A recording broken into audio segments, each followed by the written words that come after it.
Donc, on va commencer par Aline Parot, qui est chargée de recherche au CNRS au laboratoire l'IRIS, qui est basé entre autres à la Doua ici, et qui va donc tenter de répondre à la question « Est-ce que le jeu est sérieux ?» Alors bonjour à tous, merci de me donner la parole ici. Alors je suis contente d'être là et puis contente de voir l'exposition qui aboutit, parce que c'est une exposition qu'on a créée avec la bibliothèque et la maison des mathématiques et de l'informatique. Et du coup, voilà, c'est un travail où moi j'ai fait partie un petit peu de l'équipe qui a conçu les panneaux, et du coup c'est chouette de la voir aboutir ici. Donc le but un petit peu de mon intervention, c'est d'essayer de vous expliquer en quoi on peut s'intéresser au jeu, comment on peut faire de la recherche dessus, vu que moi c'est vraiment ma thématique de recherche. Donc je vais vous raconter ce que je fais comme recherche sur les jeux. Alors quel type de jeu? Parce que quand on dit qu'on fait de la recherche sur les jeux, en fait il y a plein de types de jeux qui peuvent être étudiés. Donc il y en a plein de sortes, donc c'est important de préciser sur quel jeu on se situe. Donc moi, je vais me situer sur des jeux en fait qui peuvent être assez familiers pour vous et qui correspondent vraiment aux jeux auxquels on peut jouer. Donc ça, des jeux qui se jouent à 2 personnes, qui jouent l'un après l'autre. Donc c'est pas des personnes qui jouent en même temps, comme ça va être à la bataille par exemple. C'est des jeux où il n'y a pas de hasard, pas d'informations cachées. Donc ça va pas être par exemple des jeux de cartes où il y a une distribution de cartes, c'est une pioche, on ne sait pas quelles sont les cartes que notre adversaire a. Il n'y a pas de dés. Donc on n'a aucune information cachée, aucun hasard. Autrement dit, tout le monde a une connaissance totale du jeu. Donc là, je vous ai mis... Ah oui, il y a une autre chose importante, c'est qu'il y a un nombre fini de coups, la partie va s'arrêter. Et en fait, à chaque fois, on ne peut pas jouer, voilà, on ne va pas pouvoir avoir des parties qui durent une éternité, les jeux vont s'arrêter. Donc je vous ai donné quelques exemples. Alors sur la dernière règle, nombre fini de coups, c'est pas forcément toujours le cas. Aux échecs, on peut rajouter des règles pour que ça soit le cas. Donc je ne sais pas si vous reconnaissez ces jeux. Là, c'est le morpion. L'Othello, les dames, ça c'est un jeu qui s'appelle Hex, il faut faire un chemin d'un côté à un autre. Le Go, les échecs, voilà, donc c'est ce genre de jeu que moi j'étudie.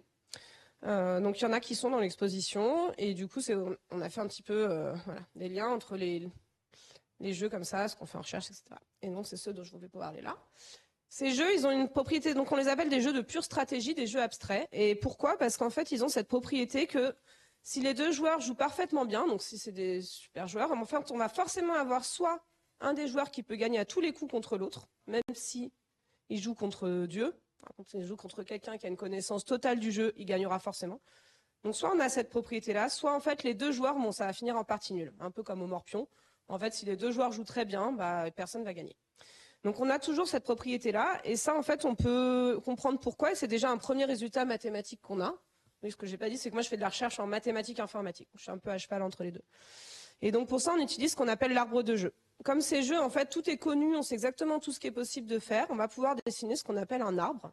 Alors c'est un arbre à l'envers un peu, là c'est la racine, donc on part de la position de départ, et puis après on va mettre toutes les possibilités qu'il y a. Donc là, en enlevant les symétries, en fait, au morpion, on peut jouer à 3 endroits, soit dans un coin, soit en plein milieu, soit au milieu d'un côté.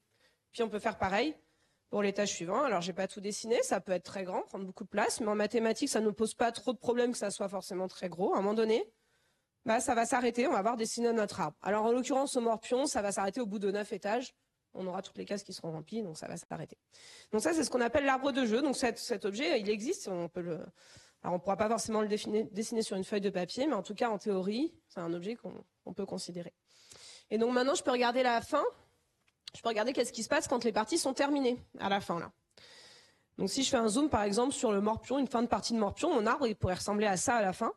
Et du coup, là, je sais exactement ce qui se passe à la fin. Je sais si c'est une partie nulle ou si un des joueurs a gagné. Et moi, ce que je vais faire, c'est que je mets des petites étiquettes pour dire qui a gagné. Donc voilà, là, par exemple, c'est une partie nulle, mais là, c'est Ron qui a gagné. Et une fois que j'ai mis mes étiquettes en bas, je vais pouvoir remonter pour mettre des étiquettes partout. C'est-à-dire que là, il n'y avait qu'un seul coup à jouer, donc il n'y avait pas trop le choix, c'est la même étiquette. Par contre, ici, c'est à Croix de jouer. Croix, il va pouvoir choisir entre faire quelque chose qui l'amène à la victoire ou faire quelque chose qui l'amène à une partie nulle. Il va choisir cette branche-là. Donc je sais que là, Croix a gagné. Alors ça vous paraît évident comme ça, mais c'est quelque chose qu'après on peut faire en remontant. Et en fait, on va pouvoir mettre des étiquettes partout dans l'arbre. Et hop, comme ça, je vais en avoir mis en bas, puis après je remonte. Et à un moment donné, je vais arriver en fait au début de mon arbre. Et là, je vais pouvoir choisir quel était mon meilleur coup. Alors, au morpion, il se trouve que n'importe où vous jouez, ça finira en partie nulle. Mais bon, ça, c'est l'arbre qui me le dit. Et hop, j'arrive, et du coup, je sais qu'au morpion, en fait, j'ai une étiquette nulle. Si les 2 joueurs jouent parfaitement bien, ça fera une partie nulle. Voilà, donc c'est comme ça qu'on sait qu'il y a toujours une stratégie gagnante ou bien que le jeu se termine en partie nulle. Et ça, c'est vraiment une propriété importante de ces jeux. Et donc moi, mon travail, c'est quoi? Et le travail des gens qui font de la recherche dans ça, c'est en fait, vous me donnez un jeu et moi, je dois vous donner son étiquette. Donc par exemple, voilà, vous me donnez un jeu et moi, je dois vous dire, ah bah dans ce jeu-là, c'est le premier joueur qui peut gagner quoi qu'il se passe. Ou bien ça finit en partie nulle, etc. C'est vraiment ça notre problématique. Alors vous allez me dire, bah, c'est facile, prenez l'arbre de jeu et puis vous pouvez le faire. Alors, le problème de l'arbre de jeu, c'est comme je vous l'ai dit, il peut être très grand. Et là, je vais mettre ma casquette d'informaticienne. Si ça prend des milliards d'années à calculer, c'est pas pratique pour moi.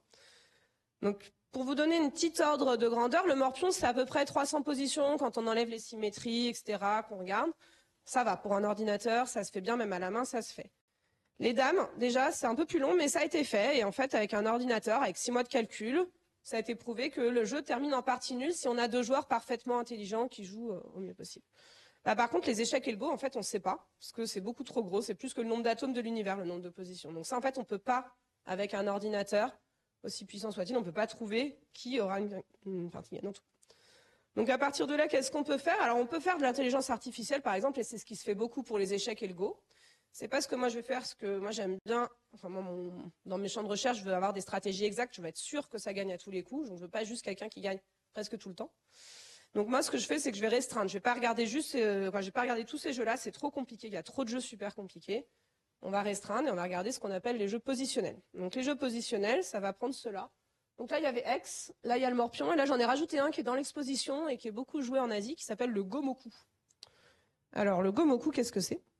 Le Gomoku, il se joue sur un plateau 15 par 15. Donc ça, c'est une capture d'écran de l'application qui est dans l'exposition. Donc vous pourrez aller jouer après si vous voulez.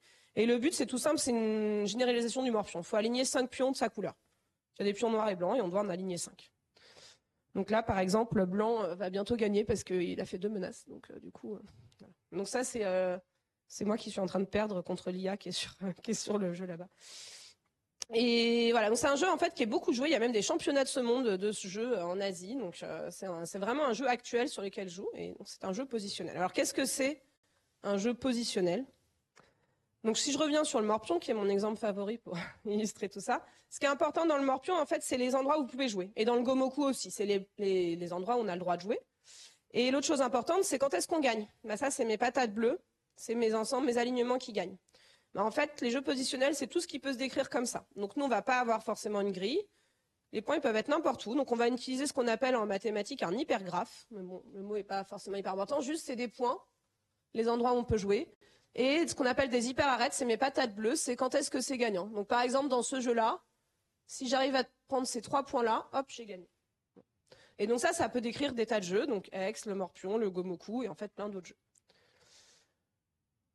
Et du coup, bah, ma question, c'est toujours la même. Maintenant, vous me donnez un jeu, donc vous me donnez un hypergraphe, et moi, je dois vous dire, est-ce que rond peut gagner, croix peut gagner, ou est-ce que ça fera une partie nulle?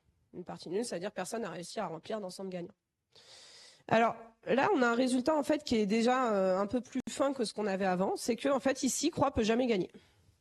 Donc, en fait, l'issue croix, là, l'étiquette croix, elle n'existe pas. Alors, moralement, pourquoi? Si vous jouez au morpion, vous savez que vous n'avez pas vraiment intérêt à être le deuxième. En fait, dans ces jeux-là, on a toujours intérêt à être le premier. On peut toujours copier l'autre, en fait, sinon. Et du coup, si vous pouviez gagner en deuxième, en fait, bah, vous pourriez faire exactement la même chose en étant premier. Vous avez juste un coup de rab. Donc, ça peut être que avantageux pour vous. Donc, en fait, c'est jamais intéressant d'être deuxième. Donc, du coup, on sait qu'en fait, la seule chose qui est possible, c'est d'avoir rond ou nul. Donc, c'est ça, entre ces deux-là qu'on va décider. Donc, à partir de là, on peut se demander comment on pourrait éviter à quelqu'un de gagner. Et du coup, j'avais envie de vous raconter un peu plus de maths, de choses qu'on fait dessus. Donc, je voulais vous parler de... Ah oui, là, c'est une partie. Tac. Voilà. Bon, là, voilà, on joue, en fait, on met des ronds et des croix dans les trucs. Et puis, voilà, la rond a gagné parce qu'il a rempli cette patate-là. Et donc, une méthode, un petit peu, quelque chose qui a été défini assez tôt. Donc, ces jeux, ils ont été théorisés vers 1970. Et du coup, au début, bah, voilà, des gens essayaient un petit peu des méthodes, par exemple, pour dire, bah, dans ce cas-là, c'est sûr que on peut faire un match nul. Et une chose qui a été utilisée et qui est reprise d'ailleurs maintenant encore pas mal, c'est la notion de danger. Et ça, c'est assez naturel en fait. C'est à quel point un ensemble gagnant il est dangereux. Donc, on va en fait donner des valeurs aux patates bleues et on va dire pour dire si elles sont dangereuses ou pas. Donc, par exemple, cette patate-là, elle n'est pas dangereuse. Elle n'est pas dangereuse parce que on a déjà une croix dedans. Donc là, vous vous mettez dans la position de croix. Et croix, il doit empêcher rond de remplir une patate. De toute façon, il ne peut pas espérer en remplir une. Donc d'un côté, il a surtout intérêt à défendre. Et ben, celle-là, elle n'est pas dangereuse pour Croix, parce que Croix a déjà joué dedans. Donc son danger, c'est 0. Okay. Et en fait, sinon, ça va dépendre du nombre de coups qui restent à jouer dans l'ensemble. Alors là, c'est super dangereux. En fait, c'est même foutu, vous avez perdu. Donc le danger vaut 1. 1, c'est ma plus grosse valeur de danger. C'est fini, en fait. Ça, c'est super dangereux. Et donc, ça vaut 1,5. Bon, vous allez me dire, c'est un peu arbitraire, ces valeurs-là. Il faut vous dire que 1, c'est très gros. Et puis... Donc, c'est 1,5. Et en fait, comment elle est définie? Alors, ça va être la seule formule dans l'exposé, mais c'est 1 sur 2 puissance le nombre de places libres qui restent. Donc, c'est pour ça que là, j'ai 1 sur 2 puissance 1, j'ai 1,5. Et là, j'ai 1/16e parce que j'ai 1 sur 2 puissance 4. Voilà. Bon, il y a des raisons pour ça. Je ne vais pas les détailler là, mais c'est comme ça. Donc, on définit le danger. Et en fait, nous, ce qui nous intéresse, c'est pas le danger d'un ensemble gagnant. En fait, c'est le danger d'une place. Donc, comment on va faire? On va juste additionner tous les dangers qu'il y a là où on est de tout ce qu'on a. Donc là, par exemple, ça, on l'a fait aussi dans la petite appli. Donc, l'ingénieur de recherche avec qui on a travaillé, il l'a codé. Et ça vous fait une intelligence artificielle. En fait, comment on va faire? On va jouer à chaque fois l'endroit qui est le plus dangereux. Donc ici, plus c'est rouge, plus c'est dangereux. Donc là, j'ai commencé une partie. Et en fait, vous voyez que cet endroit-là, il est très dangereux pour blanc. Parce que du coup, noir, là, si jamais il jouait là, il gagnerait. Donc du coup, c'est pour ça que c'est assez rouge. Alors, on a mis d'autres trucs en plus, sinon ça suffisait pas. Ça, c'est pas suffisant pour faire des bonnes stratégies. Il faut un peu d'autres choses. Mais ça vous donne une idée. Et donc, on a un résultat qui dit que si vous additionnez tous les dangers et que c'est plus petit qu'1,5, eh ben, vous êtes sûr que vous pourrez toujours assurer que le joueur va pas gagner. Parce qu'en fait, vous allez toujours pouvoir le maintenir le danger petit. Et l'idée derrière, c'est que quand quelqu'un joue, il va au maximum multiplier par 2 le danger, et vous allez pouvoir le rebaisser. Donc le danger va toujours diminuer, et du coup, vous allez rester toujours assez bas. Donc voilà, ça c'est ce qu'on appelle le critère d'Erdős Selfridge. Je voulais vous donner un résultat. Donc voilà, si le danger est plus petit qu'1,5, du coup, ça fait une partie nulle. Alors ça ne suffit pas forcément, parce que là, on n'utilise pas du tout comment sont mises les ensembles gagnants et tout ça, donc ça ne suffit pas.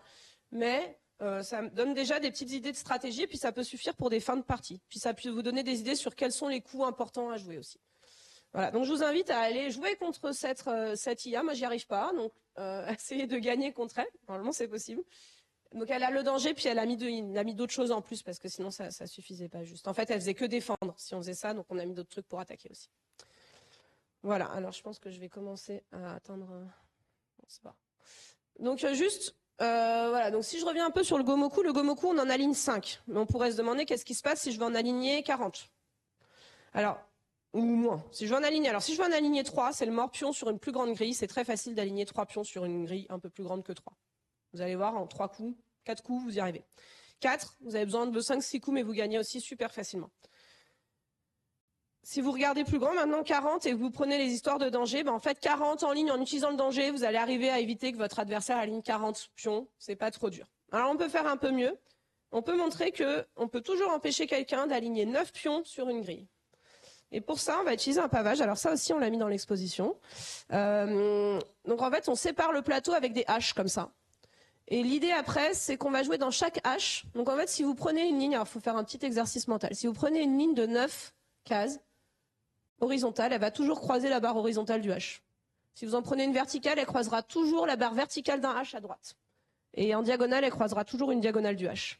Et donc en fait, en jouant sur chaque H et en empêchant ces petits ensembles sur chaque H, on va empêcher tous les alignements de 9. Voilà. Donc ça, c'est un pavage pour 9. Il y en a un pour 8 aussi, qui est un peu plus compliqué à analyser, mais qui marche bien. Nous, on en a trouvé un autre avec un stagiaire de l'INSA qui en a trouvé un. Voilà, donc ça fait un pavage qui marche. En fait, il suffit de jouer sur ce petit truc-là, puis ça marche. Si je redescends, 5 en ligne, donc le Gomoku, en fait, il a été résolu et ça a été montré que le premier joueur peut gagner. Vous allez me dire, du coup, c'est peut-être pas intéressant de faire des championnats du monde de ce jeu-là. Mais en fait, alors déjà, il faut un ordinateur qui passe quand même pas mal de temps pour ça. Donc, c'est pas si évident que ça pour un joueur humain de savoir comment faire.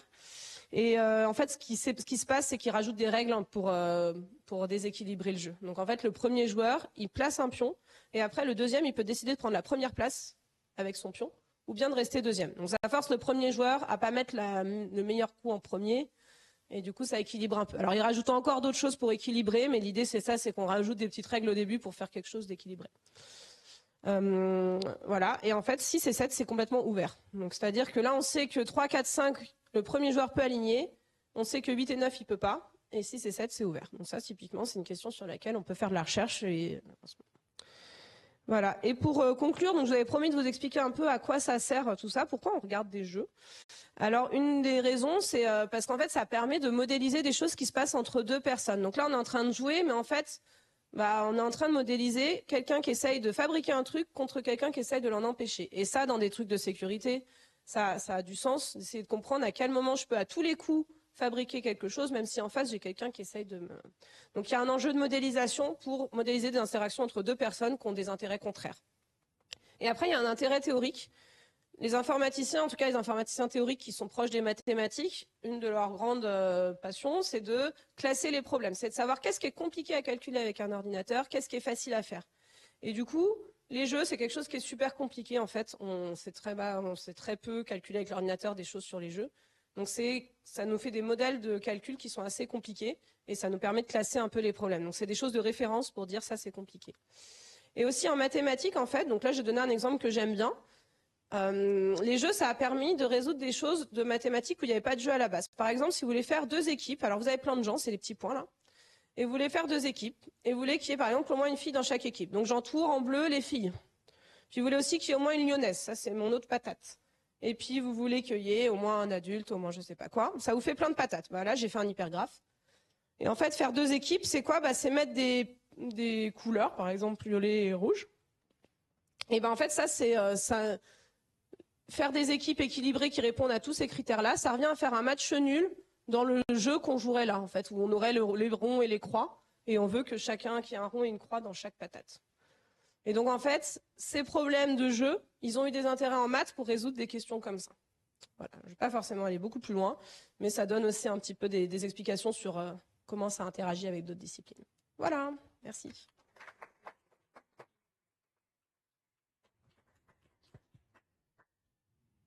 Merci beaucoup Aline pour ce premier exposé. On gardera les questions pour la fin après les trois exposés. Et donc on accueille maintenant Antoine Coutreau qui est aussi chercheur CNRS au LIRIS, donc dans le même labo qu'Aline, qui va nous parler donc de l'application des jeux pour la recherche médicale. Bonjour à tous. Donc effectivement, je suis Antoine Coutreau, je travaille dans le même labo qu'Aline. Mais moi, je suis pas du tout du côté mathématique, je suis plus du côté sciences cognitives. Donc, travailler avec des humains, regarder ce qui se passe dans leur cerveau, ce genre de choses. Et donc, je vais vous présenter différents types de jeux qu'on peut utiliser pour aider les chercheurs dans ce domaine-là. Et puis, je vais vous présenter le projet sur lequel moi je travaille un peu plus précisément. Alors, quel est le rapport entre les jeux vidéo? Oui, parce que moi, c'est pas les jeux type Morpion, les jeux positionnels dont Aline vient de vous parler. C'est plutôt des jeux vidéo que j'utilise. Alors c'est super intéressant parce que en tant qu'humanité, on passe à peu près 24 milliards d'heures par semaine à jouer aux jeux vidéo. Donc si on pouvait utiliser une toute petite portion de cette force de travail pour faire de la science, vous imaginez les résultats qu'on pourrait avoir. Et en plus, les gens qui jouent aux jeux vidéo, ils sont assez bien répartis sur l'ensemble de la planète. Là vous voyez, c'est le marché du jeu vidéo en 2021. Donc il y a la majorité des joueurs dans la partie Asie-Pacifique, mais ça tombe bien parce que c'est aussi là où il y a la majorité des humains. Là à côté, c'est le pourcentage des habitants par continent. Et vous voyez que ça match plutôt pas mal. Alors c'est sûr qu'il y a quand même des biais. Hein. Il y a des régions qui sont moins représentées que d'autres, mais c'est quand même beaucoup mieux que utiliser le public auquel on a accès pour faire nos expériences, qui sont en général des étudiants entre 20 et 25 ans dans les universités occidentales. Donc voilà, c'est déjà une grosse force de travail, beaucoup de monde, et en plus avec des profils qui sont assez diversifiés. Donc il y a dans ce domaine-là deux gros types d'utilisation du jeu vidéo. Il y a utiliser les joueurs pour faire de l'annotation de données. Donc ça, on a vraiment besoin de plus en plus. On a de plus en plus de données parce qu'on a de plus en plus de moyens de les collecter, de les stocker, de les mesurer. Et c'est très intéressant de pouvoir les annoter, de savoir ce qu'on mesure. Donc là, je vais vous donner un exemple d'un projet qui essayait de faire une cartographie des neurones de la rétine. Donc vous allez voir, c'est pas simple.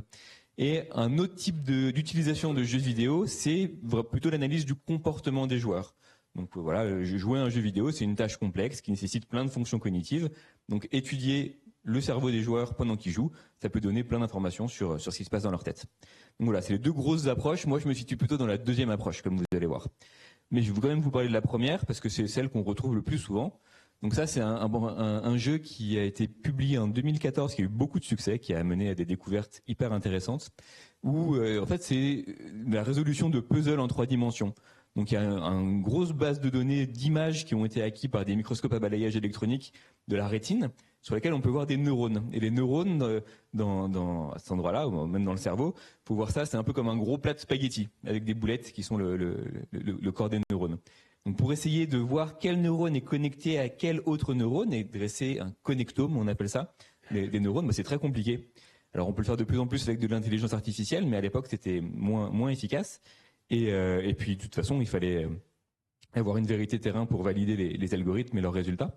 Et donc là, l'idée, c'est de faire jouer plein de joueurs et d'essayer comme ça de trouver des méthodes pour suivre le trajet d'un neurone dans ce gros plat de spaghettis et identifier, voilà, ça c'est un neurone. Et quand il y a un consensus auprès de suffisamment de joueurs qui trouvent que le même neurone fait partie de la même entité, et ben c'est validé et voilà.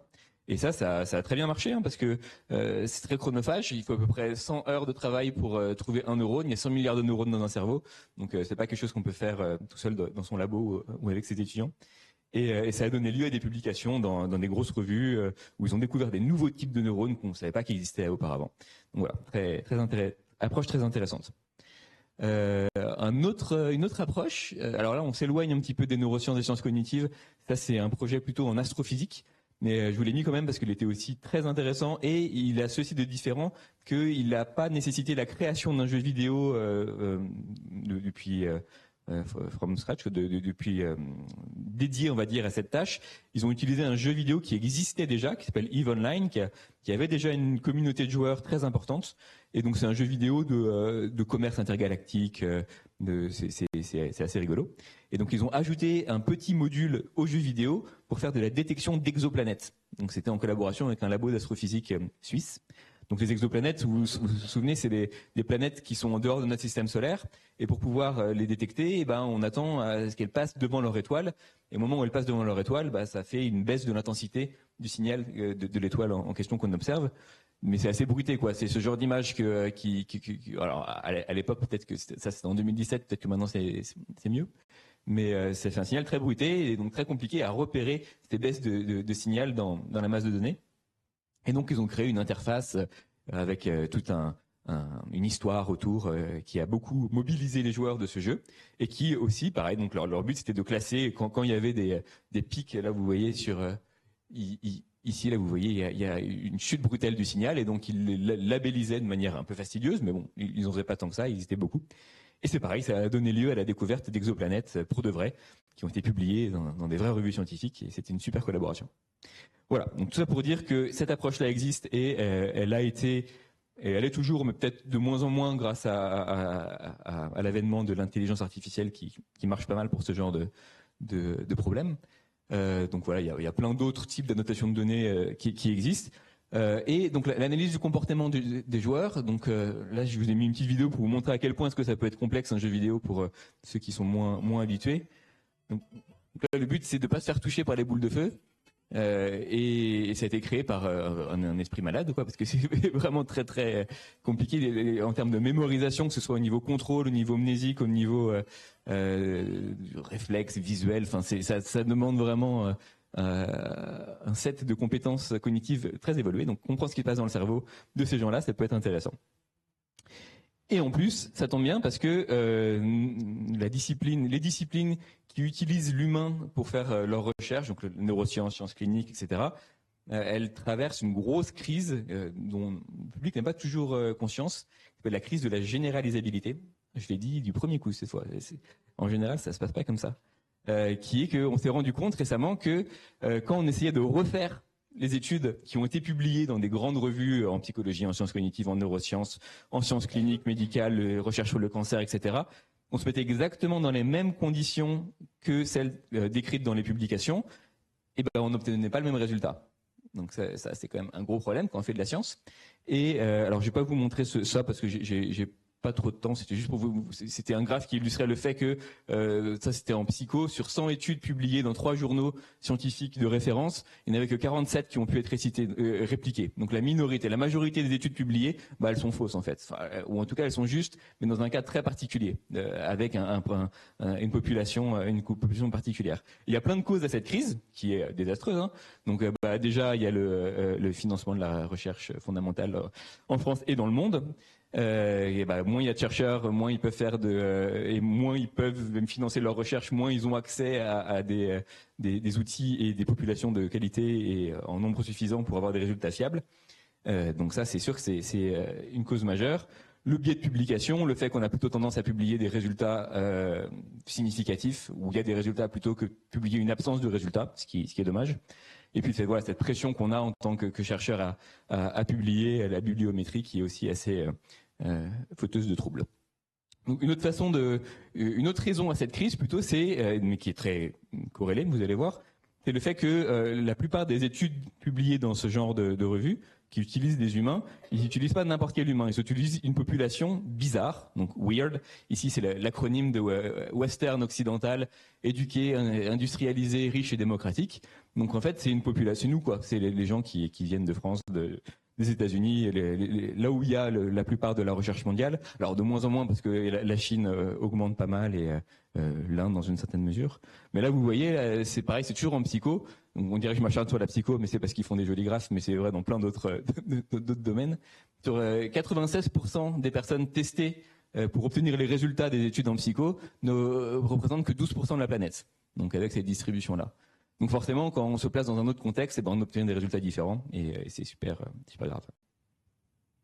Et oui, donc pour dire que ça n'atteint pas que la psycho, ça c'est la corrélation entre les réponses de ChatGPT et des humains en fonction de la distance culturelle par rapport aux États-Unis. Donc ils ont fait ça avec des humains qui venaient de plein de pays différents. Et donc vous voyez en haut à gauche du graphe, c'est les pays qui sont proches culturellement des États-Unis. Et vous voyez que la corrélation entre la réponse de ChatGPT des humains est très forte, alors que quand on s'éloigne, plus on s'éloigne des États-Unis, et moins cette corrélation entre ChatGPT et les humains est forte. Ce qui montre que voilà, c'est aussi utiliser une population weird, donc non diversifiée, ça se fait aussi au détriment des outils d'IA, mais toujours au détriment des populations en minorité dans les bases de données qui servent à entraîner les IA. Donc c'est assez ce problème est assez, se retrouve partout, quoi. Voilà, alors la question c'est comment est-ce qu'on fait pour étudier autre chose que la population weird? Vous m'avez vu finir en utilisant des jeux vidéo. Ça crée vraiment une fenêtre, ça ouvre une fenêtre sur un public qu'on peut pas faire venir dans notre labo, des gens qui viennent de tous les pays, des gens qui viennent de profils sociodémographiques différents et variés. Et donc nous, on a utilisé cette approche pour le projet Sea Hero Quest. Donc le projet Sea Hero Quest, la quête du héros de la mer. C'est un projet qui a vu le jour en Angleterre. Moi, j'étais postdoc à l'époque à University College London. Et après, quand j'ai eu mon poste au CNRS, je l'ai ramené dans mes bagages et puis je l'ai plus lâché parce que c'est trop cool comme projet. Et c'est un projet qui se situe autour de la recherche sur la maladie d'Alzheimer et son diagnostic précoce. Donc Sea Hero Quest, c'est un jeu de navigation spatiale. Alors, quel est le rapport, vous allez me dire? La désorientation spatiale, c'est un des symptômes précoces de la maladie d'Alzheimer. C'est pas parce qu'on est mauvais en orientation pendant sa vie qu'on est plus à risque. Moi, je suis super nul en orientation. Je suis pas plus à risque d'avoir la maladie d'Alzheimer que n'importe qui. Mais c'est quelque chose dont les médecins peuvent se servir pour prédire, pour avoir un indice très tôt dans la maladie que quelque chose commence à ne pas tourner rond. Mais le problème, c'est que c'est assez peu utilisé en clinique parce que, comme je viens de vous le dire, ce sens de l'orientation, cette fonction cognitive, elle varie beaucoup d'une personne à l'autre. Il y a plein de facteurs non pathologiques qui expliquent cette variation d'une personne à l'autre. Il y a l'âge, c'est le premier facteur. Plus on vieillit et moins on est bon en orientation. Mais il y a aussi là où on a grandi, comment on se déplace, si on utilise le GPS, comment on dort, le genre. Il y a plein de facteurs non pathologiques qui expliquent cette variation. Et donc l'idée, c'était de construire une base de données normative, on appelle ça, une base de données qu'on allait pouvoir utiliser pour comparer le comportement spatial d'un patient. Si un patient qui vient, qui s'appelle Monsieur Martin, qui a 65 ans et qu'il a grandi dans telle ville et qu'il a tel niveau d'éducation, etc., eh ben on va comparer son comportement spatial à celui de contrôle de la base de données qui lui ressemble d'un point de vue démographique. Et ça, c'est compliqué parce qu'il faut avoir plein de contrôles qui sont représentatifs, voilà, qui ont plein de profils sociodémographiques différents. Et donc, on a créé CheroQuest, ça a été lancé en 2016.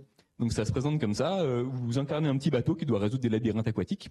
Donc ça, c'est un des niveaux. Il y en a 75 en tout, mais on n'est pas obligé de jouer à tout pour avoir des résultats intéressants.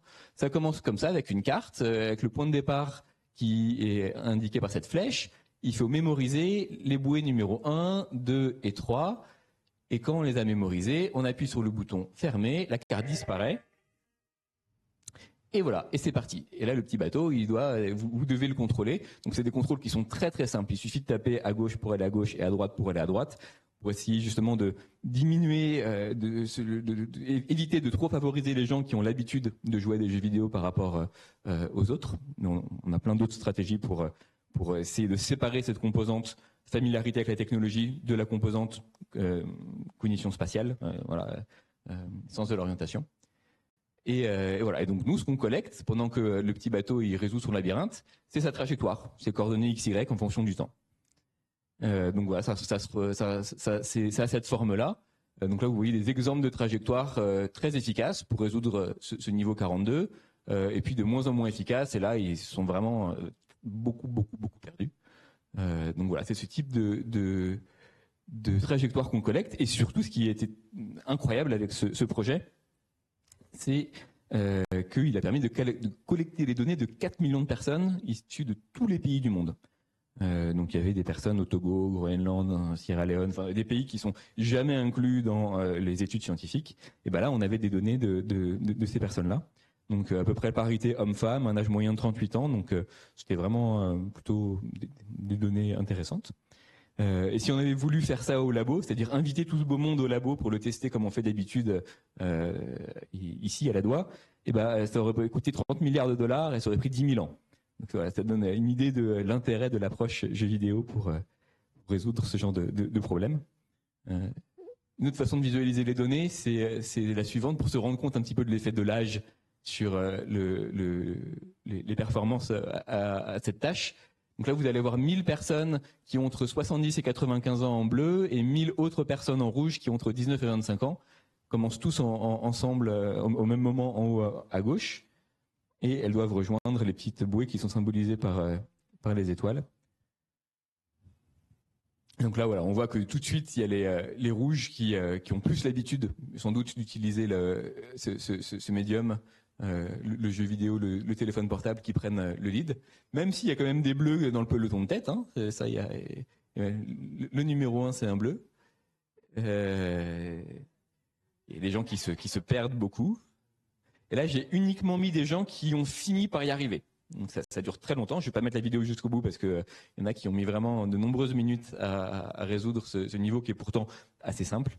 Il y a juste une impasse ou deux à un moment. Mais voilà. Donc effectivement, ce genre de données, c'est super intéressant parce que c'est très complexe. Il y a jamais, sur les 4 millions de personnes, il n'y a jamais deux fois la même trajectoire. Le problème principal, c'est le médium jeu vidéo qui favorise certaines démographiques par rapport à d'autres. Mais ça, on a des moyens statistiques pour pouvoir contrôler ce problème. Outre le fait que le design du jeu, les contrôles du jeu étaient conçus pour être vraiment très, très simples. Mais voilà, donc là, ça fait déjà 16 minutes que je parle. Je vais vous donner juste des résultats très, très généraux. Le premier truc qu'on a voulu regarder, c'est l'effet de l'âge et l'effet du genre, parce que c'était deux trucs qu'il y avait dans la littérature qu'on voulait répliquer, nous. Et donc là, vous allez voir la performance en fonction de l'âge. Donc la performance, c'est juste quelque chose qui est proportionnel, inversement proportionnel à la longueur de la trajectoire. Plus la trajectoire est longue, plus les gens sont perdus, donc moins bonne à la performance. Et donc ça, en fonction de l'âge, ça donne quelque chose comme ça. Donc ça décroît à peu près linéairement après l'adolescence. Donc ça, c'est quelque chose que l'on s'attendait. C'est le cas de nombreuses fonctions cognitives. Après l'adolescence, on devient de plus en plus bête et puis on meurt. C'est la vie. Mais en fait, non. Plot twist. À partir de 75 ans, ça réaugmente. Et ça réaugmente pas qu'un peu. Hein. Vous avez vu les gens là de 90 ans, ils ont la même santé cognitive que les gens qui ont 65 ans. Okay, comment ça se fait ça? C'est la retraite, ouais, ils sont plus reposés.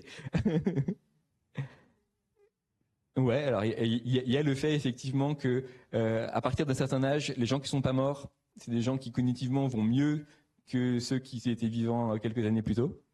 Donc ça fait augmenter la moyenne, ça c'est vrai. Et en plus de ça, il y a un gros biais de sélection qui est que les gens qui ont plus d'un certain âge, qui ont un téléphone portable intelligent, qui jouent à des jeux vidéo sur leur téléphone portable intelligent pour aider la recherche scientifique, c'est des gens qui cognitivement ils vont bien. Donc ça crée cet énorme biais, mais qui est présent dans plein de recherches, hein, même sans jeux vidéo. Le fait de se déplacer dans un labo pour participer à une expérience scientifique, ça induit ce genre de biais et c'est important d'en avoir conscience. Et j'ai encore pas dit toute la vérité, ça c'est les hommes et les femmes, c'est la même pattern mais juste un petit peu en dessous. Et ça c'est quelque chose aussi qui est présent dans la littérature sur certaines tâches de navigation spatiale. Il y a un avantage des hommes par rapport aux femmes et c'était pas très clair de pourquoi. Quelle était l'origine de cette différence entre les hommes et les femmes parce qu'on a le même cerveau à peu près. Il y a pas tellement il y avait des explications de psychologie évolutionniste qui n'étaient pas très convaincantes, de chasseurs-cueilleurs qui chassaient moins quand bon, bref. Et donc nous, ce qu'on a fait, c'est qu'on a regardé la différence entre les hommes et les femmes, donc la taille de cette différence dans plein de pays différents. C'est la première fois qu'on pouvait faire ça, parce que ça n'existe pas les jeux de données avec autant de pays impliqués, des jeux de données comportementaux sur une fonction cognitive en particulier. Et donc c'est ce qu'on a fait ici. Donc je vais vous expliquer ce graphe. Donc là, vous avez le rang de la différence entre les genres dans différentes sociétés. Donc c'est calculé avec le Gender Gap Index, ça s'appelle. C'est un indice qui est développé par l'OMS qui prend en compte l'accessibilité pour les femmes à l'éducation supérieure, dans les grandes entreprises, dans plein de choses différentes, dans les instances politiques. Et en ordonnée, vous avez la différence entre les genres dans le jeu. Et donc vous voyez que dans les pays où ça se passe bien dans la société, en Scandinavie par exemple, ça se passe aussi bien dans le jeu. Il n'y a pas de différence entre les hommes et les femmes dans le jeu. Par contre, quand on se place en Arabie Saoudite, en Égypte, en Iran, au Liban, où là les femmes, des fois elles n'ont pas le droit de conduire, elles n'ont pas le droit de faire des études supérieures, elles n'ont pas le droit de faire plein de choses, forcément elles entraînent moins cette fonction cognitive et ça se passe moins bien. Il y a une plus grosse différence entre les hommes et les femmes en termes cognitifs. Donc ça, c'était super intéressant. Ça montrait qu'il y avait cette composante culturelle qui affectait directement une fonction de base de notre cognition. Et après, on a essayé de faire ça pour plein d'autres variables à part le genre. On a regardé l'effet de là où on a grandi, c'était plutôt à la ville ou à la campagne, de notre niveau d'éducation, de comment est-ce qu'on dormait. Voilà, c'était plein de questions qu'on posait aussi aux joueurs, parce que je vous ai pas dit qu'il y avait un questionnaire qu'on proposait aux joueurs de remplir. C'est comme ça qu'on a accès à toutes ces informations sur leur profil. Et puis voilà, ça fait 5 minutes que je parle. On a fait évidemment une comparaison entre la performance des personnes à Sea Request et à une tâche de navigation spatiale dans la vraie vie. Donc en leur mettant un GPS dans la poche et puis en leur faisant faire une tâche semblable. Et donc ça corrèle bien. Donc c'est bien. Il y a bien une composante de navigation spatiale qu'on mesure avec Sea Request. Et donc voilà. Et donc là maintenant, en ce moment, je travaille en collaboration avec les Hospices civils de Lyon pour tester des patients. Donc tout le travail que j'ai présenté, c'était pas des patients, c'était des gens issus de la population générale comme vous et moi. Et donc maintenant, on teste des gens qui ont la maladie d'Alzheimer ou qui sont plus à risque de l'avoir en fonction de certains biomarqueurs qu'on peut mesurer pour essayer d'apprendre à séparer, à reconnaître grâce à des outils d'intelligence artificielle notamment le comportement de personnes qui sont plus à risque de développer la maladie en vieillissant uniquement à partir de leur comportement spatial. Voilà. Et je vous remercie.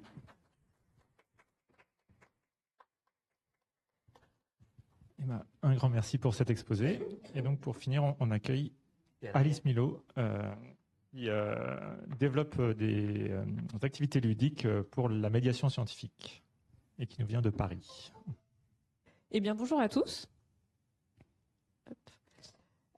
Pour commencer, donc Denis m'a présenté, mais je voulais, j'ai quand même fait une petite slide de présentation parce que contrairement aux deux intervenants précédents, je ne suis pas chercheuse et je suis créatrice de jeux. Donc là, je vais plutôt vous expliquer moi comment je me suis emparée de cet outil pour l'utiliser dans un contexte de partage des savoirs.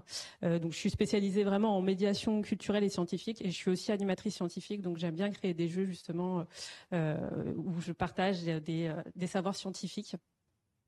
Et donc pour commencer et vous parler de ma pratique du jeu sérieux, je voulais définir quand même les termes. Donc la première définition, qu'est-ce qu'un jeu? Parce qu'en fait on en a parlé, on l'a pas défini. Alors c'est très dur de le définir, mais bon voilà, j'ai listé des points qui me semblent essentiels pour parler d'un jeu. Il s'agit d'une activité physique ou mentale qui a pour but principal de produire une émotion, qui est librement choisie.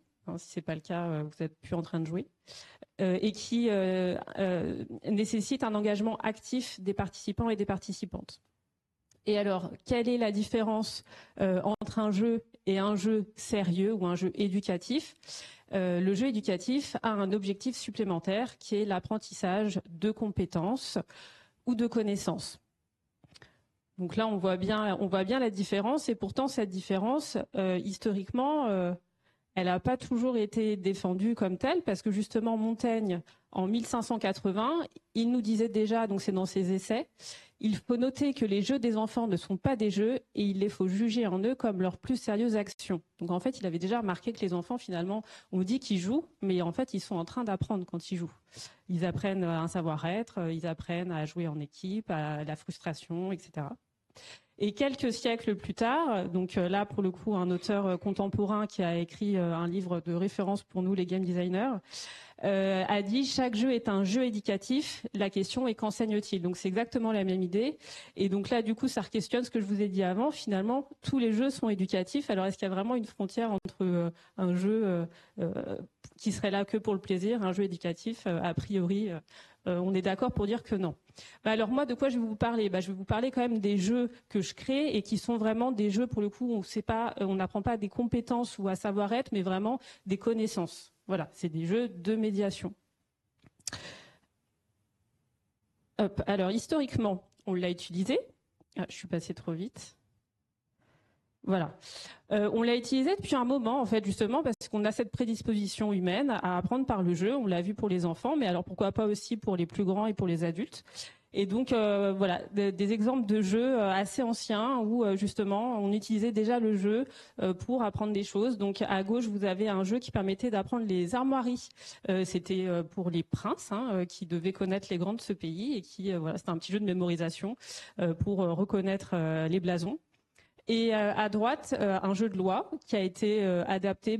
On le fait souvent aujourd'hui dans les écoles, voilà, d'adapter des jeux existants pour en faire des outils d'apprentissage. Là, voilà, il a été adapté pour apprendre les grandes batailles de l'histoire de France. Donc là, on est même carrément un peu sur un outil, on peut dire, de propagande. Alors, pourquoi le jeu, on l'utilise? Pourquoi c'est très à la mode et pourquoi on l'utilise comme outil de transmission des savoirs?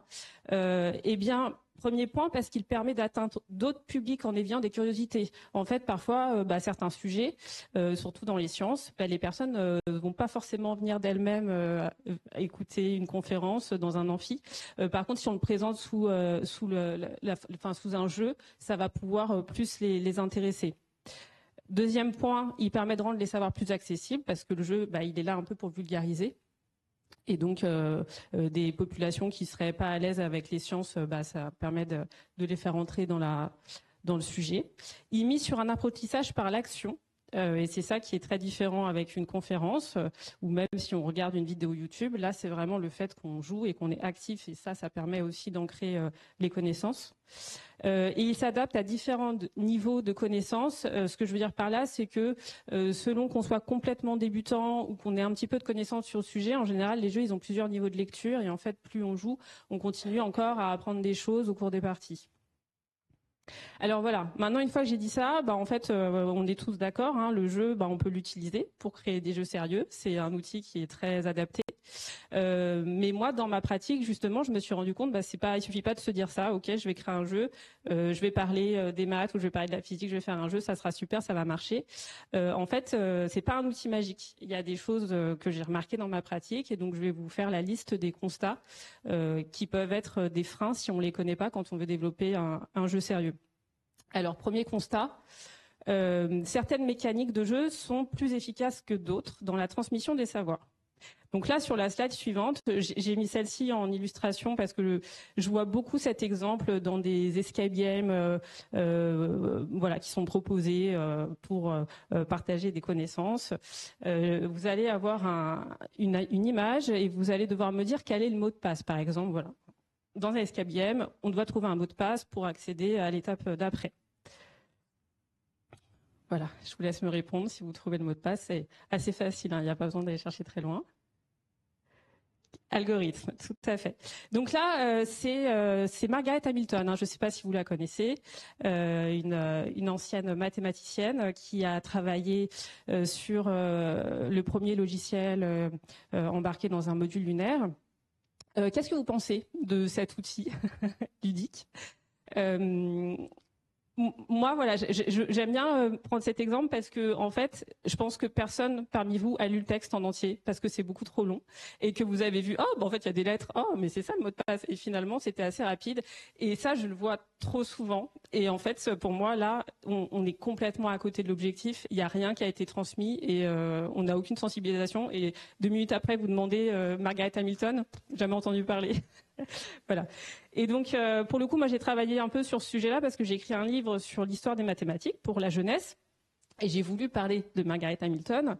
Et donc, avec une illustratrice, on a voulu plutôt la mettre en scène, où on voit un passage de la vie réelle de Margaret, où elle travaillait vraiment dans un simulateur de vol, où elle travaillait tard le soir. Et donc là, elle est avec sa fille de 4 ans dans le simulateur. Et donc, pour présenter un peu son travail, c'est une petite énigme à résoudre en lien justement avec son domaine qui était les algorithmes. Et donc là, alors, je peux vous la dire très rapidement, hein, c'est facile, hein, c'est pour les enfants. Alors, si au moins 2 voyants sont verts ou si au moins 4 voyants sont allumés et si 3 d'entre eux sont oranges, alors le bouton rouge a été actionné. Sinon, c'est le bouton bleu. Lorraine, ma chérie, sur quel bouton as-tu appuyé ? J'ai appuyé sur le rouge. Est-ce que Lorraine dit vrai ou est-ce que Lorraine dit faux ? Voilà, Lorraine dit faux. Et donc là, en fait, on a un petit récap à droite. Et en fait, quand là, on discute avec les personnes qui ont fait le jeu, ils vont pouvoir raconter un peu plus qui était Margaret Hamilton et en tout cas sur quoi elle a travaillé. Donc ça, c'était mon premier constat. Mon deuxième constat, le jeu éducatif ne doit jamais être perçu comme autoportant, il doit être accompagné. Ce que je veux dire par là, c'est que quand on crée un jeu éducatif, on ne peut pas simplement le poser sur la table et s'en aller. Il faut vraiment qu'il y ait un accompagnement. Alors, pourquoi il est nécessaire cet accompagnement ? Parce que le jeu prend toujours le dessus. Donc, en fait, si vous proposez un jeu, c'est normal, hein, les participants vont jouer au jeu et en fait, ils vont pas avoir le recul nécessaire pour analyser quel était le contenu de ce jeu-là. Pourquoi aussi on a besoin d'un accompagnement ? Parce qu'il va ancrer l'apprentissage par la répétition. Si vous avez une personne qui, avant, pendant et après, vous reparle du contenu du jeu, ça vous permet de vous remémoriser ce que vous avez fait et de l'ancrer. Il fait appel à l'esprit critique des participants. Souvent, les jeux, ils sont peut-être un peu romancés, un peu détournés, pas complètement vrais. Enfin, c'est bien aussi de prendre ce recul-là et de re-questionner le support qu'on a en face de soi. Il précise et complète les sujets abordés pendant le jeu. On peut aller plus loin et ça va un peu avec ce dernier point-là. Quand vous avez un accompagnement, alors ça peut être un livret, hein, ça peut être un site internet, mais c'est encore mieux quand c'est une personne physique. Si c'est un enseignant, un parent, un animateur, et vous pouvez avoir un temps de questions-réponses. Et ça, c'est hyper important. Et vraiment, quand on crée des jeux éducatifs, il faut penser à cet aspect-là. Et je vais vous donner un exemple pour illustrer. J'ai créé un escape game avec une astrophysicienne sur le Soleil qui parle des éruptions solaires. Et à un moment dans cet escape game, donc on est dans un vaisseau spatial, il y a une éruption solaire qui a eu lieu et on doit calculer dans combien de temps le plasma, les particules de plasma solaire vont arriver sur le vaisseau pour savoir comment on calibre notre bouclier électromagnétique. Bon, voilà. Donc, on doit calculer dans combien de temps on est en danger. Et donc là, la formule est très simple. Hein. On va chercher la distance au Soleil. À ce moment-là, on est sur Mars, donc c'est 227 millions de kilomètres. La vitesse des particules, 3,6 millions de kilomètres/heure. Et le résultat, c'est tout bête. Il y a la petite formule, voilà. Le temps est égal à la distance sur la vitesse. On obtient 63 heures. Et à chaque fois, les équipes, à ce moment-là, ils ont le code, ils continuent 63, voilà. Et je leur dis, mais attendez, 63 quoi ? 63 heures, ah oui, c'est bizarre, non mais c'est peut-être 63 minutes. Enfin, et en fait, ils n'avaient pas réfléchi à ce qu'ils venaient de découvrir. Et finalement, en rediscutant avec eux à ce moment-là, ils se sont rendus compte, mais en fait, 63 heures, c'était pas du tout urgent. Mais en fait, c'est pas, ça va, il y a plus de 2 jours, il n'y a pas de problème. Et c'est hyper important de prendre ce recul-là avec eux parce que sinon, ils sont dans le jeu en fait. Donc eux, ils continuent, ils ont fait leur objectif. Troisième constat. Le jeu ne doit jamais être utilisé comme prétexte pour se substituer aux autres moyens de transmission des savoirs. Donc ça, c'est pareil, j'entends souvent, faisons un jeu, on va leur apprendre plein de choses et comme ça, c'est fait, on passe à autre chose. Alors non, le jeu, c'est un outil parmi d'autres. Il ne remplace pas une conférence, il ne remplace pas un exercice. Et il faut pas avoir cette ambition-là, en fait, hein, parce que le jeu ne peut pas faire ça non plus. Il a des points positifs, mais il peut pas remplacer un cours en amphi. Alors, pourquoi le jeu n'est pas un exercice et surtout comment faire pour qu'il ne devienne pas un exercice et qu'il ne devienne pas rébarbatif. Le premier point, c'est de faire hyper attention au gameplay et d'imaginer des mécaniques qui sont amusantes, variées, surprenantes. Vraiment qu'on se détache de l'exercice d'école parce que souvent, je vois des modèles aussi de jeux sérieux où on a vraiment l'impression d'être à l'école. La vulgarisation, de faire attention d'utiliser des vocabulaires et des concepts qui sont adaptés au public cible et c'est hyper important, surtout avec les enfants. La priorisation. On ne peut pas aborder un sujet de manière exhaustive dans un jeu. Donc, c'est à nous de lister les points les plus importants. Et c'est pas grave si dans un jeu, les personnes repartent avec 3 infos nouvelles. C'est déjà hyper bien. En fait, c'est une accroche pour leur donner envie d'aller plus loin ensuite. Et enfin, l'action, j'en ai déjà parlé, parce que pour moi, c'est la force du jeu, c'est d'apprendre par l'action. On est acteur de ce qu'on fait. Et donc là, il faut pas surcharger le jeu de texte ou de données chiffrées. Ça sert à rien. C'est mieux de manipuler des choses. Et donc, je vais illustrer ça avec un jeu que je trouve assez génial, qui a été fait pendant la Scientific Game Jam de Lyon en 2021. C'est un événement où des équipes, donc game designers, développeurs, etc., graphistes, vont travailler autour d'une thèse d'un doctorant en sciences pour créer un petit prototype de jeu en fait sur un week-end. Et donc là, ce jeu-là, Neurobot, il a été créé pour parler du machine learning. Alors on pourrait se dire c'est un sujet hyper compliqué à gamifier. Vous voyez, en fait, ça donne ça au final. Il y a 0 texte. C'est vraiment. Et donc pourquoi justement, il n'y a même pas de consigne parce que le but du jeu, c'est de se mettre à la place de la machine et c'est à nous de comprendre la consigne. Et donc, en fait, on a une succession d'images et on doit répondre 1, 2, 3 ou 4 et on va avoir une validation ou non. Et donc, si c'est bon, peut-être qu'on est sur la bonne piste. Et si c'est pas bon, c'est que c'était pas ça.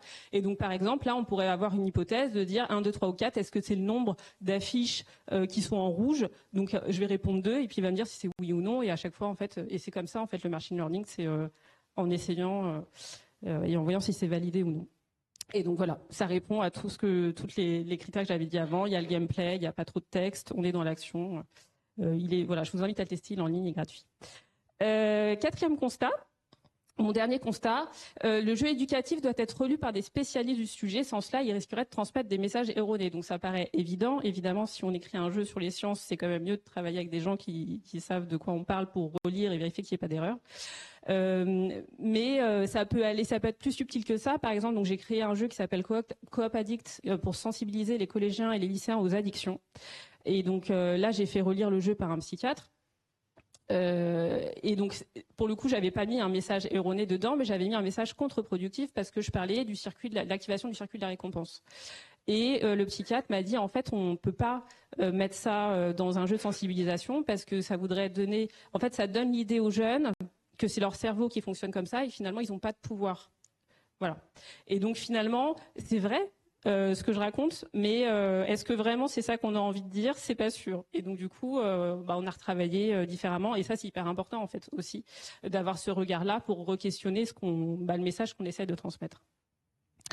Et enfin, pour finir, je voulais parler d'une pratique que je fais régulièrement et là notamment avec la Maison des mathématiques de Lyon, qui permet d'aller plus loin.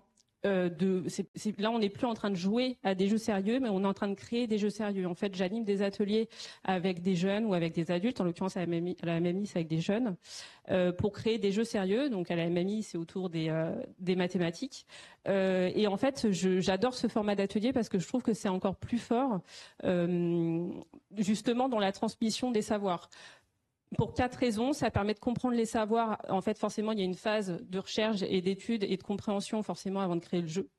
Ensuite, de se les approprier pour les gamifier, parce que c'est quand même l'étape d'après. Il faut les avoir bien assimilés pour pouvoir faire une énigme avec. De les ancrer, parce qu'on est vraiment dans l'expérience de la transmission. Et aussi de les démystifier, parce que c'est ça, en fait, souvent le premier frein, et notamment avec les sciences, c'est que ça fait peur. Et du coup, le jeu, c'est toujours une porte d'entrée. Et en plus, créer un jeu, c'est encore plus une porte d'entrée. Et je trouve cet outil assez chouette. Et voilà, et je vous remercie pour votre écoute.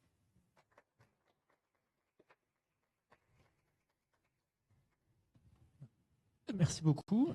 Du coup, on peut passer aux questions qui peuvent être sur les 3 talks qu'on vient de voir. Est-ce qu'il y a des questions dans la salle déjà?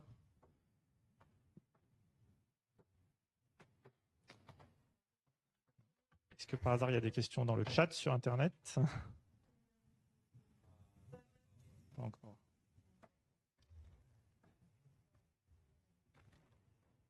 Si on n'a pas encore, je peux lancer la machine. Ah si, il y a une question.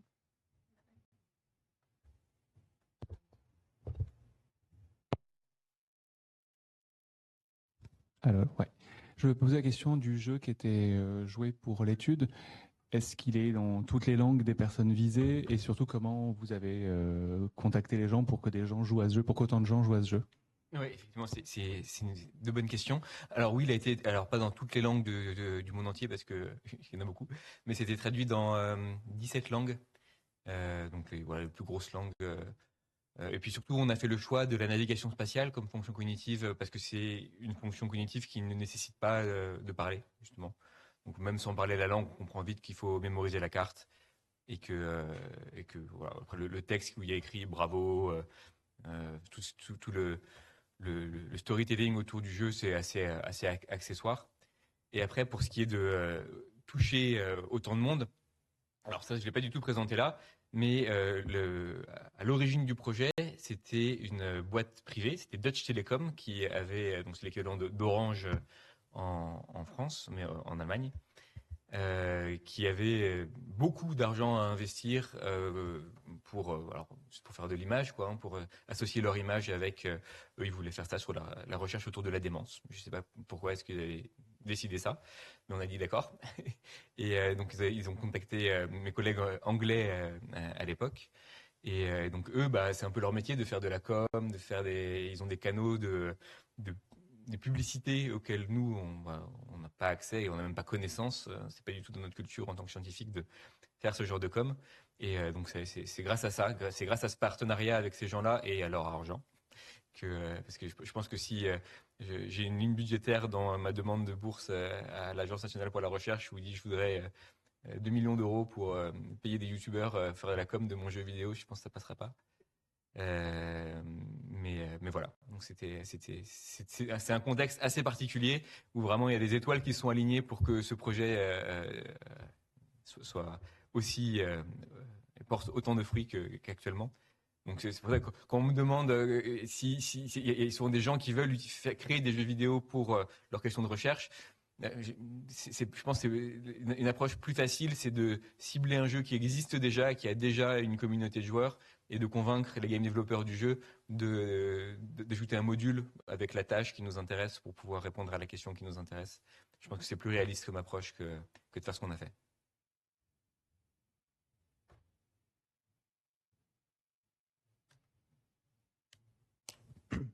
Et du coup, dans ce contexte, j'imagine que pour un jeu qui existe, c'est pas, enfin, tous les joueurs du coup sont pas aussi bien étalés sur le monde et en âge et en genre, etc. Contrairement à l'application, où j'ai l'impression que c'était ça l'intérêt, que ce soit très très bien distribué. Comment on choisit un jeu qui justement est aussi bien représenté dans tous les pays, dans tous les genres? Oui, je sais pas. Alors, ça dépend. Des fois, il y a des questions de recherche qui ne nécessitent pas une diversité extrême de profils sociodémographiques. Si on teste des fonctions cognitives qui sont assez bas niveau, on peut faire l'hypothèse que tous les humains sur la planète ont les mêmes, et donc on peut tester un sous-échantillon sans trop risquer de biais. Mais c'est rarement le cas. Et après, bah oui, il faut faire une petite étude de marché pour essayer de voir quelles sont les bases de joueurs de différents jeux et comment elles sont distribuées dans le monde. Mais de plus en plus, il y a de plus en plus de joueurs et de plus en plus de profils de joueurs. Alors c'est sûr qu'il y a des jeux, si on prend un Counter-Strike, ça va être un profil très masculin de jeunes de 18-25 ans, ou même plutôt 12-25 ans. Mais il y a plein d'autres jeux, je pense, qui ont vraiment une communauté très, très diversifiée.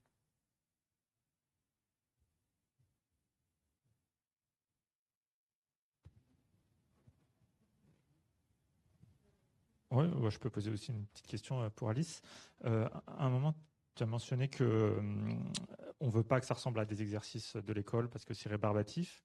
Mais on dit aussi beaucoup que, je peux prendre l'exemple des maths, que c'est les personnes qui voient même les exercices de l'école comme un jeu qui s'en sortent le mieux. Est-ce qu'il y a des efforts dans ce sens-là avec les professeurs ou autres? Oui, en fait, mais enfin, ta remarque elle est intéressante parce que on est tous différents dans notre perception du jeu et justement à l'école, l'idéal ce serait qu'on voit tous ce qu'on apprend sous forme de jeu. Mais voilà, on est tous différents et pour certains, il y a besoin d'un peu plus de gameplay pour que ça devienne vraiment ludique et que on soit un peu détaché de l'exercice de maths tout simple. Alors après, dans l'éducation nationale, je ne sais pas trop quelles actions, moi pour le coup, je ne connais pas trop quelles actions sont mises en œuvre pour sortir de ça. Mais il faudrait aller dans ce sens-là et essayer de rendre plus ludique possible les apprentissages aussi qu'on a à l'école parce que dès que c'est du jeu, bah, on s'amuse plus et on ne se rend pas compte qu'on est en train de travailler. J'imagine que la question c'est aussi un peu, est-ce que quand tu parles aux jeunes, tu leur dis aussi que même à l'école, ils peuvent essayer de trouver du jeu là où ils trouvent que c'est rébarbatif? Alors, je n'ai pas ce discours-là. Parce que justement, au contraire, moi, quand je suis en atelier avec des jeunes, j'essaye au maximum de faire comme si on n'était pas dans l'école, quoi. Donc j'aurais l'impression de les trahir un peu si je leur disais, en fait, là, ce qu'on est en train de faire, faudrait que ce soit pas. Enfin, c'est bon, voilà. Au contraire, je préfère distinguer au maximum pour que, en tout cas, quand ils sont avec moi, ils se sentent à l'aise et qu'il n'y ait pas de pression, quoi. Voilà.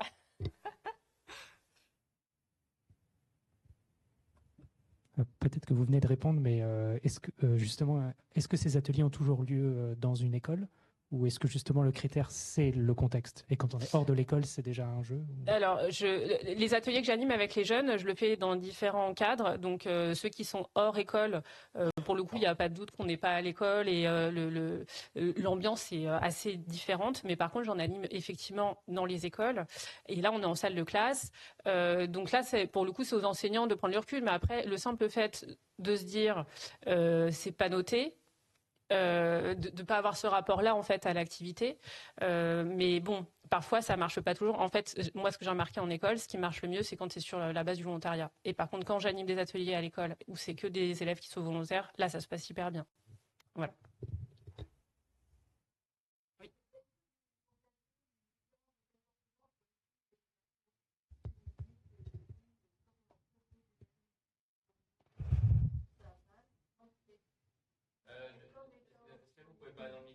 Ah, pardon. Vous m'avez entendu? Moi, j'ai entendu, mais je redis. Oui.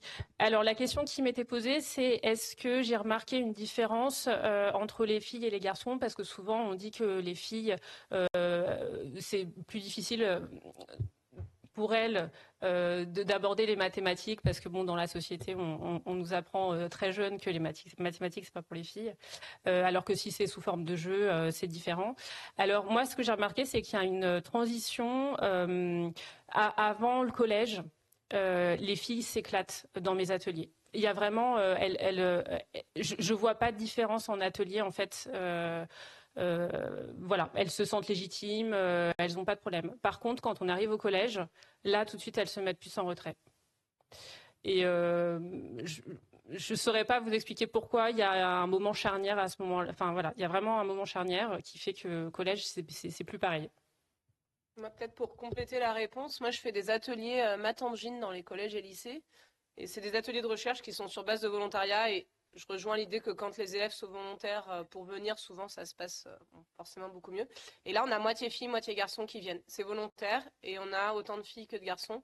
Et dès que c'est des choses plus compétitives, c'est vraiment un aspect qu'on essaye d'enlever, c'est tout l'aspect compétition, notes, évaluation. Dès qu'on est juste sur le plaisir, ben, en fait, on a moitié-moitié et les filles se plaisent énormément. Et dès que c'est concours, olympiade, championnat de France, là, on perd beaucoup de filles. Il y a un aspect sur la compétition, sur les notes, sur l'évaluation qui nous fait perdre pas mal de filles.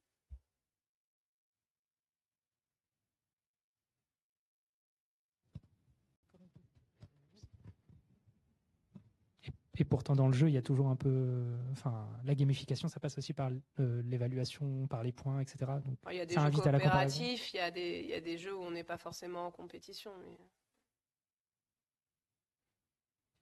C'est pour ça que moi j'aime bien l'escape game et je fais beaucoup d'escape game. C'est pour le coup on est vraiment en équipe et il n'y a pas de, on se bat juste avec le chrono en fait. Mais voilà.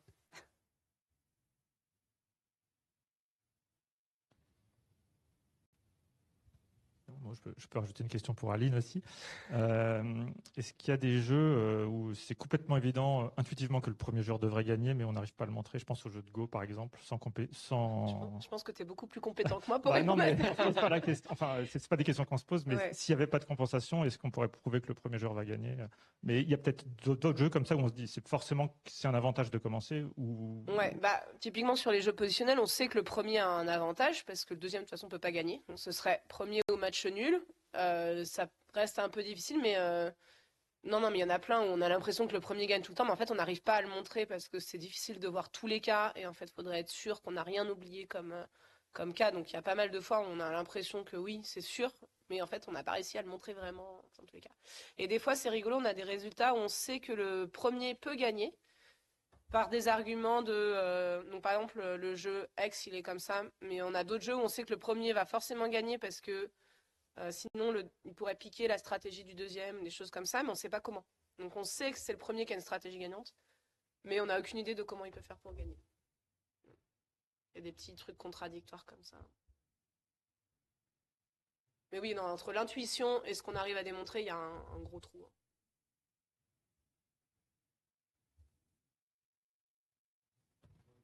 Est-ce que vous avez d'autres exemples de moyens pour rééquilibrer une fois qu'on s'est aperçu que, par exemple, il y avait un avantage pour le premier joueur qui était trop important?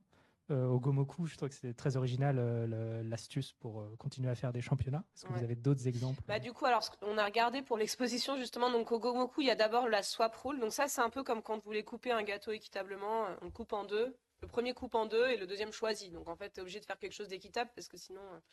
Et en fait, après, ils rajoutent des choses, mais souvent, c'est sur un peu cette base-là de on échange les deux joueurs.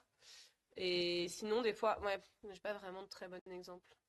Des fois, on va proposer des règles, on a des petites règles en plus qu'on a le droit de faire quand on est le deuxième, mais pas le premier, quoi. Peut-être des exemples comme ça. Souvent, je pense que c'est sur le début de partie, puis une fois que la partie est lancée, l'équilibre, il se fait, donc après, on peut mettre les mêmes règles sur tout le monde.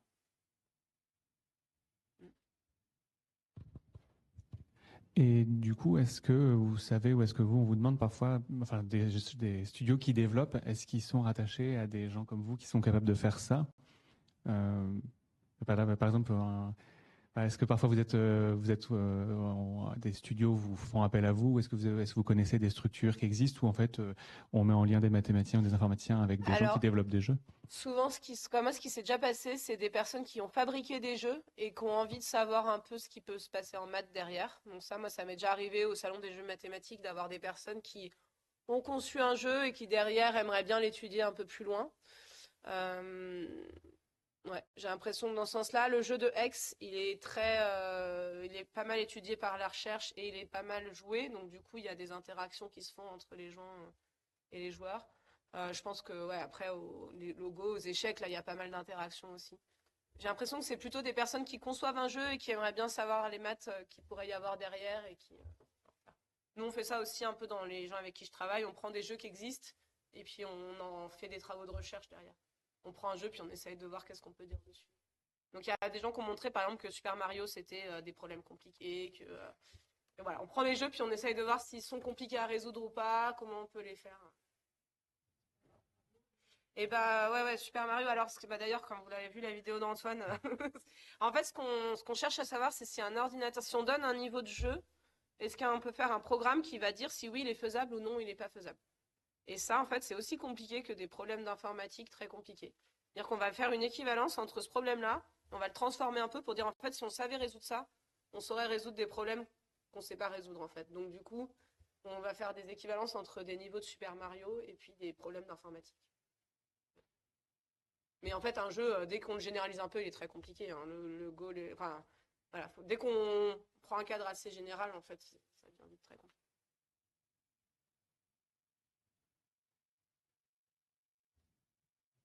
Et après, du point de vue plus sciences cognitives, psychologie, évidemment, les développeurs de jeux vidéo, Ubisoft, par exemple, ils ont des départements entiers, des thèses financées entre des labos et eux pour répondre à des questions sur l'ergonomie du jeu, sur où les gens vont regarder sur l'écran en fonction de tel ou tel type de design, ce genre de choses. C'est Il y a beaucoup de collaboration entre les studios et les chercheurs.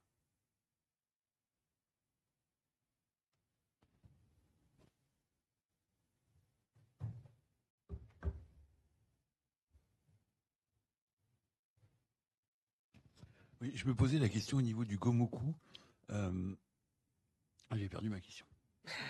Non, quand on joue sur la machine qui est dans l'expo, est-ce que comment dire, l'adversaire, c'est une intelligence artificielle qui a emmagasiné tout un tas de parties pour apporter une réponse, comme on fait pour les jeux d'échecs ou voilà. Alors pas cette fois-ci, là. Donc ce qu'il a fait, c'est qu'il a mis cette histoire de danger pour avoir des cases. En fait, il évalue chaque coup, il évalue est-ce que c'est un coup qui est dangereux ou pas, enfin qui est important ou pas à jouer. Donc il y a cette histoire de calcul. Si je vais aligner si mon adversaire il va aligner 5 pions, il faut vraiment que je joue là.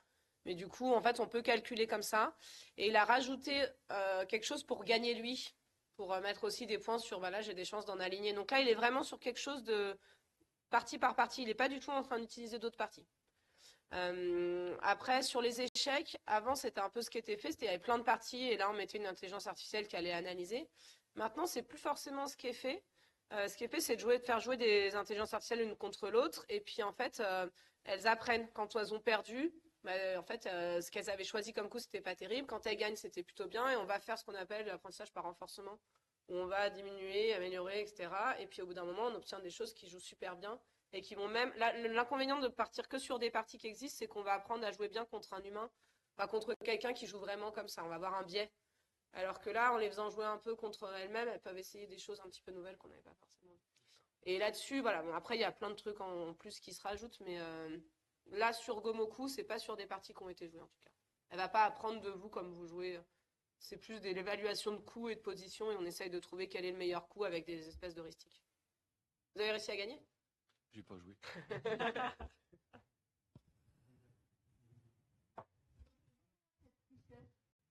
Comment ça, elle triche? Elle peut pas tricher. Comment elle pourrait tricher?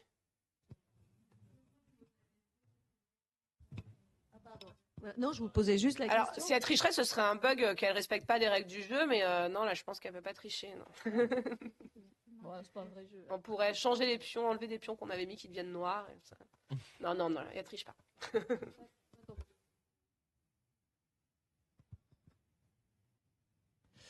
On a une question en ligne qui est pour Alice Mio. Existe-t-il des canaux de diffusion ou d'édition des jeux éducatifs? Est-ce que vous en connaissez qui ont été distribués au grand public, par exemple? Alors oui, il y en a plein. Enfin, des jeux de société. Là, c'est pas précisé, jeux de société ou jeux vidéo ou... Bon, je vais répondre sur le jeu de société. Il y a beaucoup de maisons d'édition de jeux de société qui sont spécialisées dans le jeu éducatif. Il y en a une que j'aime beaucoup, mais là le nom m'a échappé, donc je pourrais pas le donner. Voilà, tant pis.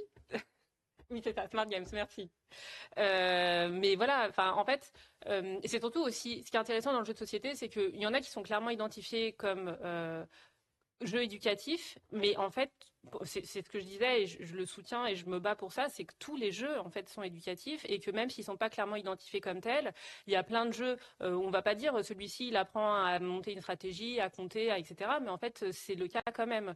Voilà, donc ça c'est après faut se rapprocher des ludothèques, mais les ludothécaires ils sont capables aussi de mettre en avant justement les qualités de chaque jeu et voir ce qu'on peut apprendre avec.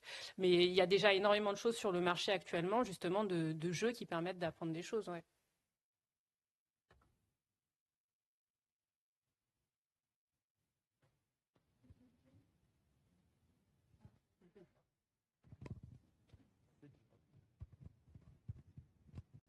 À la fin du jeu, pardon, dont j'ai oublié le nom, de navigation, il y a 3 étoiles qui apparaissent. Est-ce que c'est important d'avoir ce petit moment de récompense et est-ce que ça passe toujours par l'image? Oui, alors là c'était important parce que la tâche c'était de résoudre le labyrinthe le plus rapidement possible. Parce qu'on ne voulait pas que les gens ils se baladent, quoi. On voulait avoir cette notion de performance pour séparer les bons des mauvais navigateurs. Et c'était pas parce qu'on pourrait aussi passer du temps à se balader, regarder les pingouins sur la banquise ou voilà, c'était pour imposer cette tâche-là. sachant que les gens pouvaient rejouer au même niveau et améliorer leur score.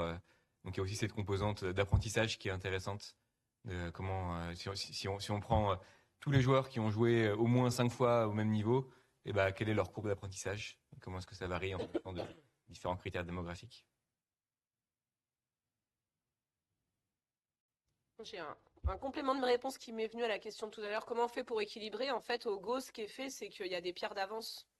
Et ça, c'est vraiment un moyen qu'on peut faire. Dans les jeux positionnels, ça s'y prête super bien.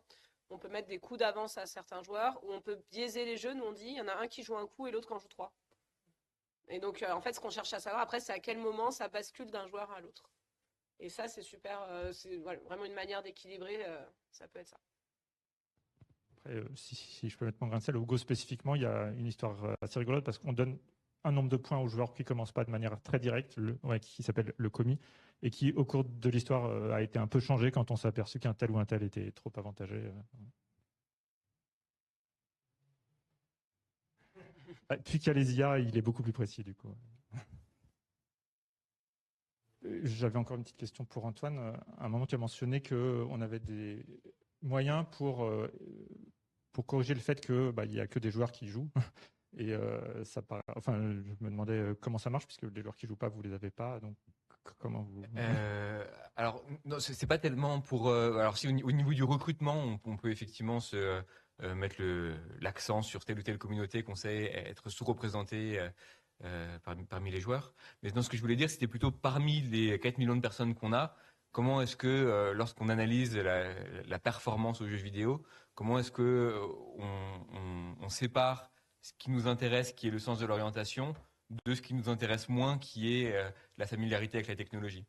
Et donc là, c'est là où on peut utiliser différentes techniques pour corriger cet aspect sur les contrôles, sur le fait que les gens sont plus habiles, plus à l'aise avec un smartphone, de simplement planifier et puis retenir une bonne trajectoire dans l'espace. Donc il y a plusieurs approches. Le truc le plus simple, c'est de prendre un sous-échantillon. Alors les 2 premiers niveaux de HeroQuest, c'est des niveaux pour lesquels il n'y a pas du tout besoin de sens de l'orientation. C'est les niveaux d'entraînement un petit peu, où justement on apprend les commandes. Et donc là, c'est purement moteur. La performance qu'on mesure, elle est purement motrice. Il n'y a pas du tout de composante de navigation. Et donc en se servant de la performance à ces niveaux-là, ça peut faire un filtre. Ça peut dire ceux qui sont très très forts à ces niveaux-là, ils vont aussi être très très forts dans la suite à cause de leurs bonnes aptitudes motrices et moins cognitives.